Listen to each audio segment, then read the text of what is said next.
बिस्मिल्लाहिर्रहमानिर्रहीम। आज हम सीखेंगे कि हम इंटीग्रेशन क्यों करते हैं, इंटीग्रेशन की क्या ज़रूरत पेश आती है और इससे हमें क्या फ़ायदा होता है। इंटीग्रेशन सीखने से पहले अगर मैं आपको सिखाऊं कि एक इक्वेशन क्या चीज़ होती है, एक इक्वेशन या एक फंक्शन क्या चीज़ होती है, तो इक्वेशन को अगर मैं एक बॉक्स से रिप्रेजेंट करूं तो ये इक्वेशन एक बॉक्स है। इक्वेशन एक बॉक्स है, एक डिब्बा है, उसमें कोई प्रोसेस होता है। अब प्रोसेस होता है तो प्रोसेस करने के लिए हमें कुछ इस बॉक्स को इनपुट देनी होती है और यहाँ से कुछ आउटपुट बाहर आती है। यानी इक्वेशन क्या चीज़ है कि इक्वेशन एक ऐसी चीज़ है कि जिसमें हम कुछ इनपुट्स देते हैं और हमारे पास कुछ आउटपुट्स वापस आती हैं। अगर हम कहें कि कुछ इनपुट्स, मैं कहता हूँ इस इक्वेशन के अंदर इस बॉक्स को हम तीन चीज़ें देंगे, उन तीन चीज़ों को अगर मैं नाम रख दूँ x1, x2, x3, तो ये कुछ अंदर कोई प्रोसेस करेगा, कोई मिक्सचर, कोई इसको मिक्स करेगा, क्या करेगा और यहाँ से हमें कुछ आउटपुट देगा, उसको हम कह देते हैं ये y है। मिसाल के तौर पे ये इक्वेशन क्या है, इसके अंदर क्या चीज़ होगी, मैं आपको बताता हूँ इसमें क्या होगा। ये इस डब्बे के अंदर क्या होगा अगर मैं इसको इस तरह से रिप्रेजेंट कर दूं कि y is equal to 2x1 plus 3x2 plus x3। यानी ये क्या होगा अगर हम इसको इक्वेशन को कह दें, यानी मैं कहूँ कि ये इक्वेशन ये है, तो ये इक्वेशन इस किस बात को रिप्रेजेंट कर रही है, ये इस बात को रिप्रेजेंट कर रही है कि इस इक्वेशन में ये जो तीन चीज़ें हैं ये इनपुट हैं, ये आउटपुट है।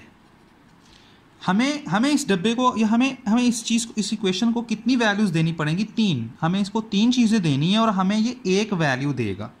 यार ये सिंपल ऐसे ही है कि हम ग्राइंडर मशीन है हमारे पास, उसमें हम तीन चीज़ें डालते हैं, दूध डालते हैं, उसमें एप्पल डालते हैं, उसमें शुगर डालते हैं और उसको मिक्स कर देते हैं। कोई प्रोसेस होता है और हमारे पास एक चीज़ आउटपुट आ जाती है। वो क्या है? वो एक, आप कह लें कि मिल्क शेक है। बात समझ आ रही है? तो तीन चीज़ें हमने उसको दी, हमें एक चीज़ वापस मिल गई। तो तीन इनपुट्स हैं और एक आउटपुट है। इसमें कुछ चीज़ें कांस्टेंट हैं। अगर आप इसकी बात करें, मैं इस इक्वेशन में यहाँ पे 2, 3 और इसके साथ एक 4 लिख देता हूँ जस्ट अंडरस्टैंडिंग के लिए कि ये जो चीज़ें हैं ये नहीं बदलती। ये चीज़ें बदल सकती हैं, x, y, x1, x2, y3, ये मैं बदल के दूंगा। ये चीज़ें कांस्टेंट कहलाती हैं, ये चेंज नहीं होती, ठीक है। और यहाँ पे हमारे पास y आउटपुट आती है। इसकी एक एग्जांपल जल्दी से ज़रा सॉल्व करते हैं कि अगर मैं मिसाल के तौर पे x1 की वैल्यू 2 सेट करता हूँ, x2 की वैल्यू 5 सेट करता हूँ, x3 की वैल्यू लेट्स सपोज 3 सेट करता हूँ, यानी ये वैल्यूज़ हैं। अगर मैं इस डब्बे के अंदर, ये वाला डब्बा, इसमें x1 क्या है 2, ये क्या है 5 और ये क्या है 3, तो यहाँ पे हमारे पास डब्बे से क्या बाहर निकलेगा, तो ये डब्बे से क्या बाहर निकलेगा, वो प्रोसेस क्या है वो हमें यहाँ से पता चल रहा है। इसमें वैल्यूज़ को पुट करते हैं। तो अगर हम जल्दी से इसको करके देखें, 2 इंटू x1 की जगह वैल्यू क्या रखवाएं 2 प्लस 3, ये कांस्टेंट है, ये किसके साथ 3x2 के साथ मल्टीप्लाई हो रहा है, तो x2 के वैल्यू क्या है 5 प्लस 4 इंटू x3 की वैल्यू क्या है 3। अगर हम इसको सॉल्व करें, 4, 5, 3 15, 12, इसको जल्दी से अगर हम क्विकली सॉल्व करें तो 9, 10, 11, 31। तो इस तरह से हमारे पास कोई आंसर आ रहा है। तो हमारे पास जो इस तरह से आंसर आ रहा है 31 आंसर आ रहा है, तो इसका मतलब ये है कि हमने इस इक्वेशन को सॉल्व किया, और हमारे पास कुछ वैल्यू, यानी हमने इस डब्बे को तीन वैल्यूज़ दी हैं, 2, 5, 3, और इसने हमें यहाँ से क्या आउटपुट दे दिया है 31। उसके अंदर क्या प्रोसेस हुआ है, वो ये प्रोसेसिंग हुई है। तो ये होता है एक इक्वेशन, या हम इसको कहते हैं ये क्या है, एक फंक्शन। अब इंटीग्रेशन की क्या ज़रूरत पेश आती है, इंटीग्रेशन क्यों करते हैं, इस बात को समझने के लिए मैं एक इक्वेशन लेके आता हूँ और उसको हम आगे लेके चलते हैं। मतलब मिसाल के तौर पे अगर मेरे पास, मैं कहता हूँ मेरे पास एक इक्वेशन है y is equal to x, ये मेरे पास इक्वेशन है। तो क्या हम कह सकते हैं कि ये एक इक्वेशन है? तो यस, अगर हम, मैंने कहने का मतलब है कि अगर ये इस तरह से, ये इक्वेशन क्या काम कर रही है कि ये इस तरह से काम करेगी कि इसमें मैं एक वैल्यू दूंगा, x दूंगा, और मुझे एक वैल्यू मिल जाएगी y, यानी उसमें कोई प्रोसेस नहीं, यानी y is equal to x का मतलब है कि इसमें कोई प्रोसेसिंग नहीं है। यानी मिसाल के तौर पे अगर मैं इस इक्वेशन को सॉल्व करूं तो यानी अगर मेरे पास यहाँ पे कोई x की कोई 10 वैल्यूज़ हैं, मैं कहता हूँ 0 1 2 3 4 5 6 7 8 9, यानी x की अगर मैं ये वैल्यूज़ ले लेता हूँ तो y की मेरे पास क्या वैल्यूज़ मिलेंगी? तो अगर मैं 0 है तो मैं 0 इस इक्वेशन में पुट करूँ, 0 अगर x की जगह मैंने 0 पुट किया तो y किसके इक्वल आया? 0 के। अगर मैं इक्वेशन मेरे पास क्या थी? y is equal to X. अब x की वैल्यू मैंने क्या चूज़ करनी है? 1, तो मैं इसको 1 देता हूँ तो मुझे आंसर क्या आएगा? y is equal to 1। यानी ये एक ऐसी इक्वेशन है कि जिसमें मैं जो x की वैल्यू दूंगा वही मेरे पास y की वैल्यू आएगी। तो 0 1 2 3 4 5 6 7 8 9, यानी जो x की वैल्यू दे रहा हूँ वही y की वैल्यू आ रही। अब अगर मैं इसको प्लॉट कर लूँ, x एक्सिस और y एक्सिस के दरमियान इस तरह से, मैं इस तरह से कहता हूँ कि ये मेरे पास x एक्सिस है, ये मेरे पास y एक्सिस है, और इसमें ये पॉइंट है 0 है, इसको कहते हैं ये 1 2 3 4 5 6 7 8 9 तक हमने लिया है, 1 2 3 4 5 6 7 8 9। इसी तरह से 1 2 3 4 5 6 7 8 9, ये हमने पॉइंट्स ले लिए, 1 2 3 4 5 6 7 8 और 9। तो हमने ये इस तरह से ग्राफ बना लेना है। तो आप देख सकते हो कि मैं इक्वेशन के अकॉर्डिंगली, यानी x की वैल्यू अगर 0 लेता हूँ तो y की वैल्यू भी क्या आएगी? 0। तो आप x की वैल्यू 0 है तो y की भी क्या वैल्यू आई? 0। यहाँ एक पॉइंट लगा लें।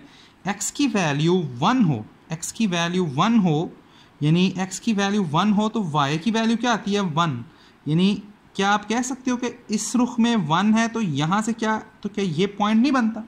इसी तरह अगर आप आगे देखो 2 तो y की वैल्यू भी 2, 3 तो y की वैल्यू भी 3, x की वैल्यू 4 तो y की वैल्यू भी 4, 5। चलें मैं यहाँ तक, या चलें 6 तक कर लेते हैं। मैं यहाँ तक एक चीज़ इस तरह से मैंने पॉइंट्स बनाए। तो क्या आपको ऐसा नहीं लग रहा कि यार ये एक, अगर मैं इसको इस चीज़ को अगर मैं कंटिन्यूस वैल्यूज़, अभी तो मैं डिस्क्रीट के लिहाज से सॉल्व किया है, अगर मैं कहूँ ये कंटिन्यूस वैल्यूज़ हैं तो यह एक लाइन प्रोड्यूस होती है।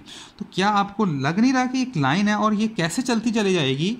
ये आगे को चलती चली जाएगी ऐसे ही, यानी जो x की वैल्यू पुट करेंगे वही y की वैल्यू बन जाएगी। तो यहाँ तक अगर हमें बात समझ आ गई है तो मैं अगर यहाँ पे एक यहाँ पे इसके साथ मैच कर दूँ इस तरह से, तो क्या आपको ऐसा लग रहा है कि ये एक ट्रायंगल बन गई है? ठीक है, एक ट्रायंगल बन गई है। तो ये लाइन जो ड्रॉ हुई है ये किस फंक्शन से ड्रॉ हुई है? ये y is equal to X से ड्रॉ हुई है। तो यार ये सारा कवर करने के बाद इंटीग्रेशन किधर गई? इंटीग्रेशन का मतलब ये है कि इंटीग्रेशन एक ऐसी टेक्निक है जो किसी भी फंक्शन, कोई भी फंक्शन होता है तो उससे एक लाइन या कर्व कुछ चीज़ ड्रॉ होती है। अभी मैंने जो फंक्शन यूज़ किया उससे एक लाइन ड्रॉ की है। इंटीग्रेशन क्या करती है? इंटीग्रेशन बेसिकली उस लाइन के नीचे, यानी अगर हम बात करें इस लाइन के नीचे, अगर हम यहाँ 6 तक जा रहे हैं, यानी 0 से 6 तक अगर हम बात करें तो इंटीग्रेशन 0 से 6 तक का मतलब है कि इंटीग्रेशन करो, इसका मतलब है कि आप किस फंक्शन की करनी है? y is equal to X. इस फंक्शन की अगर मैं इंटीग्रेशन करूं तो इसका मतलब ये है कि इस लाइन के नीचे आपने ये सारा का सारा एरिया फाइंड करना है। ये सारे का सारा एरिया फाइंड, यानी एरिया कितना है। यानी आपको अगर बात समझ आ गई कि इंटीग्रेशन से हम बेसिकली एरिया फाइंड करते हैं किसी भी लाइन, किसी भी कर्व के नीचे। मतलब कर्व इस तरह की भी हो सकती है, कर्व अगर हम बात करें तो इस तरह की भी हो सकती है, तो यहाँ से लेके, ठीक है, यानी ट्रायंगल का एरिया तो वैसे हम जल्दी से निकाल लेते हैं, स्क्वायर का भी निकाल लेते हैं, सर्कल का भी, लेकिन ये इस तरह की लाइन है तो ये सारा एरिया निकालना है, कैसे निकलेगा? ठीक है, तो ये निकालना मुश्किल है। तो ये जो लाइन जो हमने बनाई है, ये जो कर्व है, इसके लिए एक इक्वेशन होती है, एक इक्वेशन होगी, उसकी हम अगर इंटीग्रेशन कर लें तो हम इसके नीचे एरिया को फाइंड कर लेते हैं। तो जल्दी से ज़रा हम आगे को चलते हैं। अब अभी हमारा टारगेट जो हमारा क्वेश्चन है वो ये है। तो अब हम ये एरिया फाइंड करना चाहते हैं, इंटीग्रेशन, यानी हम 0 x की वैल्यू 0 यानी 0 से लेके 6 यानी इस इक्वेशन यानी इस लाइन के नीचे नीचे जो एरिया है 0 से लेके 6 तक फाइंड करना है।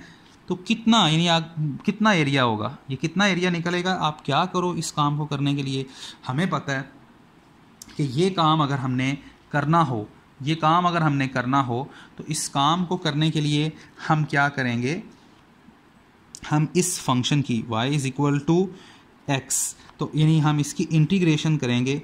एरिया कहाँ से कहाँ तक निकालना है? बेसिकली अगर हम 0 से निकालना चाहते हैं, 0 से कोई भी एरिया निकालना चाहते हैं तो 0 से 6 तक x इस तरह से लिखते हैं, और इसकी हमने इंटीग्रेशन करना तो नहीं अब हम सीख रहे, लेकिन हमें सबको पता है कि इंटीग्रेशन कैसे होगी। इसकी इंटीग्रेशन का आंसर आएगा x²/2, ये आंसर आएगा, ठीक है, x²/2। और इसमें अगर हम उसकी लिमिट की अगर हम बात करें तो इसमें जो लिमिट है वो 0 से 6 तक के दरमियान है। तो ये हमारे पास फार्मूला आता है। तो अब ज़रा मैं आपको क्विकली अगर आपको मैं बताऊं कि अगर मैं ये फार्मूला हमारे पास अवेलेबल है, ये फार्मूला है कि हम इस लाइन के अंडर जो भी जितना भी हिस्सा आता है उसका एरिया निकालना चाहते हैं तो कैसे निकालेंगे? x²/2। मतलब मिसाल के तौर पे यानी मैं 0 से लेके अगर 6 के दरमियान, ठीक है, 0 से लेके 6 तक एरिया अगर कैलकुलेट करना चाहता हूँ तो वो कैसे होगा? 6⁻²/2। तो अगर हम इसको क्विकली अगर हम इसको सॉल्व कर लें,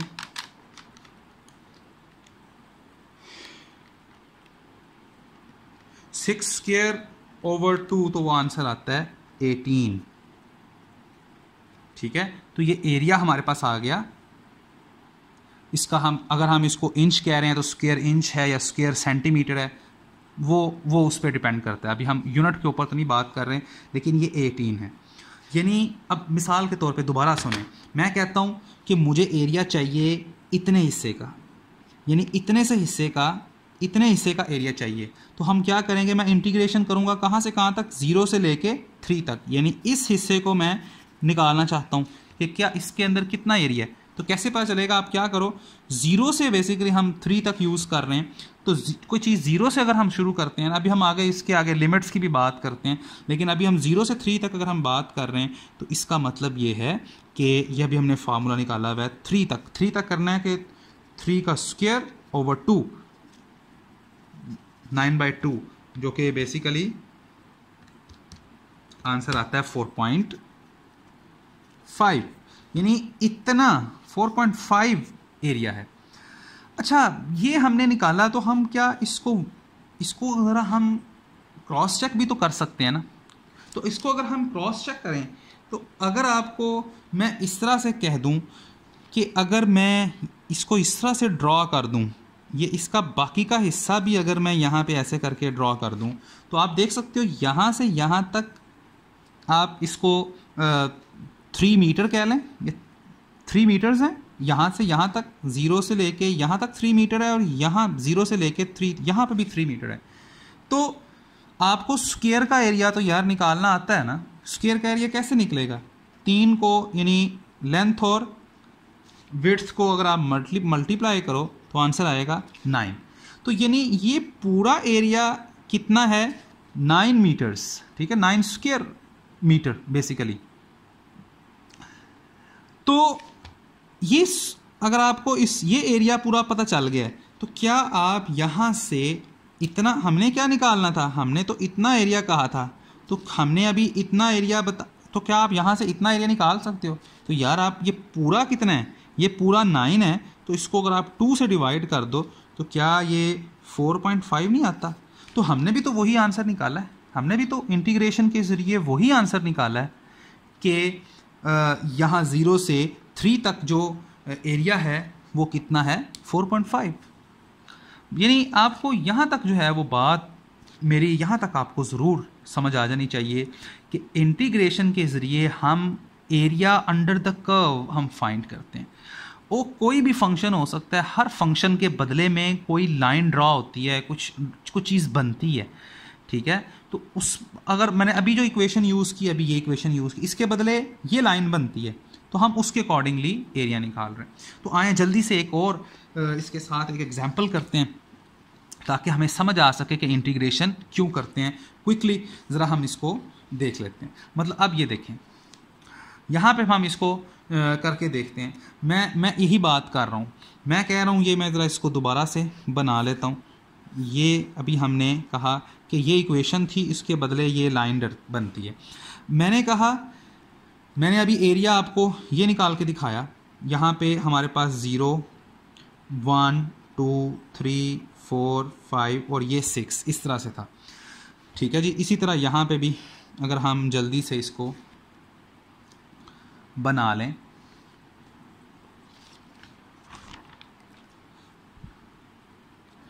तो ये आ गया 1, 2, 3, 4, 5 और 6 यहाँ तक, ठीक है जी। तो अब ज़रा मुझे बताएं,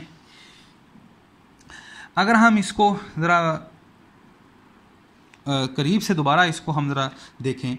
मैं चाहता हूँ कि मैंने यहाँ तक मुझे इस पूरी यानी यहाँ से लेके यहाँ तक अगर 6 मैं रेंज यूज़ करता हूँ तो मेरे पास ये पूरी ट्रायंगल का एरिया बनता है। मैं चाहता हूँ नहीं, मैं चाहता हूँ इसको यहाँ पे कट लगाना, ठीक है जी। और मैं चाहता हूँ कि मैं सिर्फ इतने हिस्से का एरिया फाइंड करूँ। बेसिकली मैं सिर्फ इतने हिस्से का एरिया निकालना चाहता हूँ, ठीक है। मिसाल के तौर पे मैं चाहता हूँ भाई इस तरह का मेरा वॉशरूम है या मेरा रूम है, वहाँ पे कितनी टाइल्स लगेंगी, कितना एरिया है। तो अब इसका आंसर क्या है, इतने से हिस्से का एरिया कैसे निकलेगा। तो यार क्या आप मुझे बता सकते हो, इंटीग्रेशन ही करनी है। इंटीग्रेशन करनी है किसकी, इस फंक्शन की, ये जिससे ये लाइन बनी थी वो फंक्शन क्या था, y=x। अब लेकिन कहाँ से कहाँ तक इंटीग्रेशन करनी है। पहले हमने क्या किया था 0 से 3 तक या 0 से 6 तक, लेकिन इसमें एरिया कहाँ से कहाँ तक चाहिए, x की वैल्यू 4 से 6 के तक। यानी इस इक्वेशन की यहाँ से लेके यहाँ तक x=4 से 6 के दरमियान हमने एरिया को फाइंड करना है।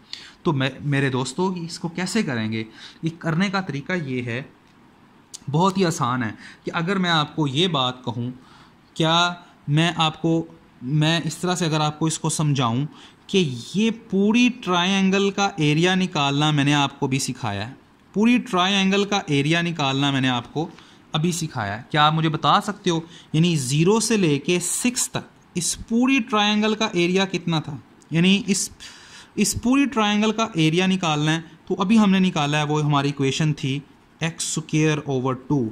तो 6 की पावर 2 बेसिकली डिवाइड बाय 2। तो पूरा एरिया कितना है, आप कहोगे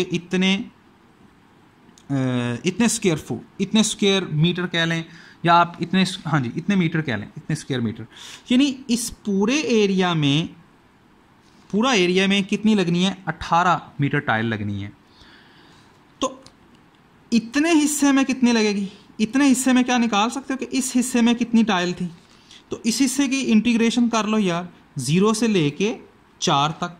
तो 0 से लेके 4 तक अगर मैं करना चाहूँ तो x²/2, 4 की पावर 2/2, 16/8।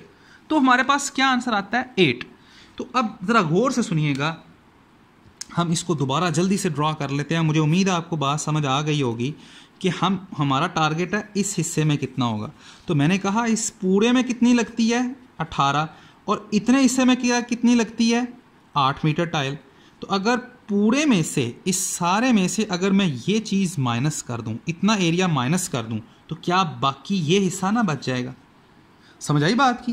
यानी ये पूरा कितना है, 18, इसमें से अगर मैं ये 8 माइनस कर दूं तो बेसिकली आंसर क्या आएगा, 10 मीटर, जो कि ये हिस्सा है। तो बिल्कुल इसी तरीके से यार हम इंटीग्रेशन करेंगे, तो इंटीग्रेशन जिसमें लिमिट्स होती हैं यानी 4 से 6 तक करना है, तो वो कैसे निकलता है? वो मेरे भाई ऐसे निकलेगा कि इंटीग्रेशन कैसे निकलेगी, पहले आप 0 से 6 तक एरिया निकालें, ठीक है, वो जैसे भी x का इक्वेशन थी, और उसके बाद उसमें से माइनस करें 0 से 4 तक एरिया। इतनी सी बात है यार। तो आप इतना सा काम करेंगे तो आपकी जो है इक्वेशन है उसके अकॉर्डिंगली वो एरिया जो है फाइंड हो जाएगा। तो आप यहाँ पे ये लिमिट्स का कुछ इस तरह का कॉन्सेप्ट मैं आपको समझाने की कोशिश की है।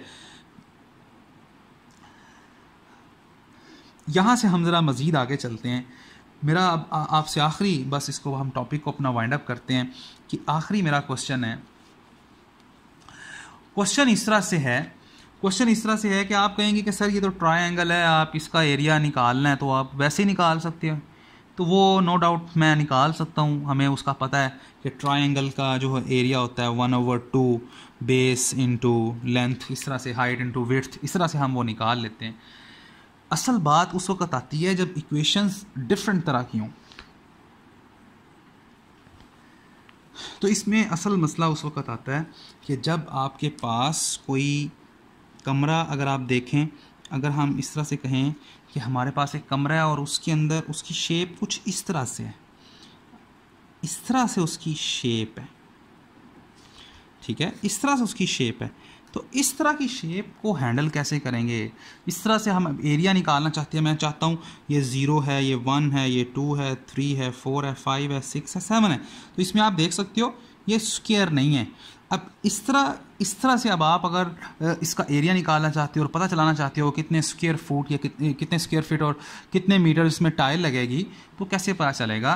तो आप सबसे पहले मैं चाहता हूँ कि ये एरिया यहाँ से इतने से लेके इतने तक, ठीक है, इतना एरिया में मैंने ग्रीन कलर की टाइल लगानी है, ठीक है, इतने से इतने एरिया में मैंने ग्रीन कलर की टाइल लगानी है, और बाकी का जो एरिया है यानी यहाँ से यहाँ तक मैंने रेड कलर की टाइल लगानी है, और यहाँ से यहाँ तक मैंने ब्लैक कलर की टाइल लगानी है। और ये कोई आसान नहीं है, यानी देखो कोई स्क्वायर नहीं है, इसमें देखो कर्व्स आ रही हैं, इसमें भी कर्व्स हैं। तो ये कैसे हम फाइंड करेंगे? तो यार सबसे पहले तो देखा जाए कि जो कर्व बना है इसकी इक्वेशन क्या है, ये किस इक्वेशन की वजह से ये बनी है। तो मिसाल के तौर पे ये इस तरह से बनी हो, y = x² प्लस x, ठीक है, इस तरह से ये इक्वेशन हो मिसाल के तौर पे। यानी ये वाली कर्व कैसे ड्रॉ होती है कि इसमें हम कुछ वैल्यूज़ पुट करें तो ये इस तरह से कर्व जो है बन जाए। तो हम सबसे पहले, अगर मैं ग्रीन टाइल, अगर मैं मिसाल के तौर पे, अगर मैं अब आपने मुझे बताना है कि अगर मैं सिर्फ देखना चाहता हूँ कि इस एरिया के अंदर कितनी टाइल लगनी है, तो आप इस इक्वेशन की इंटीग्रेशन करें। कहाँ से कहाँ तक? 0 से 2 तक, 0 से 2 की लिमिट में इसकी इंटीग्रेशन फाइंड करें। तो आपके पास ये एरिया इस 0 से लेके 1 तक इस कर्व के नीचे, इस इक्वेशन के बदले में जो कर्व मिलेगा वो ये मिलेगा 0 से 2 के दरमियान। तो उसके लिए आप इंटीग्रेशन फाइंड कर लें, आप एरिया फाइंड कर लें। तो वो आप इस तरीके से फाइंड करोगे 0 से 2, और इसका अगर हम x² प्लस x, इसका हम इंटीग्रेशन करें तो हमें पता है कि x3/3 प्लस x²/2। आप इस इक्वेशन के अंदर 2 पुट करें तो यहाँ 0 से लेके 2 तक फाइंड हो जाएगा।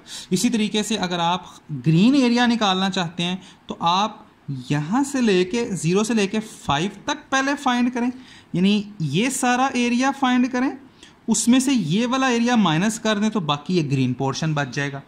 और इसी तरीके से रेड वाला अगर आपने निकालना है तो आप 0 से लेके 7 तक, यानी ये सारा एरिया फाइंड करें, और उसमें से इतना हिस्सा, इतना एरिया अगर आप माइनस कर दें तो बाकी ये रेड पोर्शन बच जाएगा।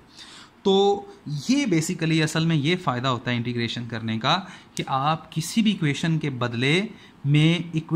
बदले में कर्व बनती है। अगर आप उसमें कंटिन्यूस वैल्यूज़ पुट करेंगे तो कर्व्स बनेगी। जैसे अभी हमने ये कर्व बनाई तो उस कर्व के अंडर जो एरिया होता है वो हम फाइंड कर सकते हैं, और वो एरिया बेसिकली इंटीग्रेशन के ज़रिए फाइंड होता है। Thank you so much.